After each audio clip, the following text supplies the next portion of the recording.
Praise lord. ఈరోజు దేవుని వాగ్దానము ఏప్రిల్ 2022 22వ తారీఖు. లేవియాకాండము 18వ అధ్యాయము 1వ వచనము. మరియు యెహోవా మోషేకు ఇలాగూ సెలవిచ్చెను, నేను మీ దేవుడినైన యెహోవానని నీవు ఇశ్రాయేలుతో చెప్పుము. మీరు నివసించు ఐగుప్తు దేశాచారము చొప్పున మీరు చేయకూడదు. నేను మిమ్మును రప్పించుచున్నాను. కానా దేశాచారము చొప్పున మీరు చేయకూడదు. వారి కట్టడాలను బట్టి నడవకూడదు. మీరు నా విధులను గైకొనవలెను. నా కట్టడాలను బట్టి నడుచుకున్నటకు వాటిని ఆచరింపవలను. మీ దేవుడగు నేను యెహోవాను. మీరు నా కట్టడాలను నా విధులను ఆచరింపవలను. వాటిని గైకొనువాడు వాటి వలన బ్రతుకును. ప్రభువైన యెహోవా తండ్రి మోషేకు ఇలాగూ సెలవిచ్చి ఉన్నాడు.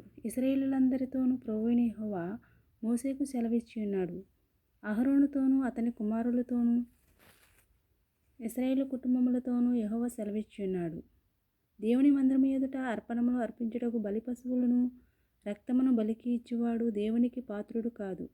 తన ప్రజల నుండి కొట్టివేయబడును. యెహోవా సెలవిచ్చి ఉన్నాడు. ఈరోజు వాగ్దానము ప్రభు అయిన దీవెనలు మీ అందరూ పొందుకోవాలని కోరుకుంటూ దేవుని పరిచర్యలు మీ సహోదరి. Praise Lord. ఆమేన్.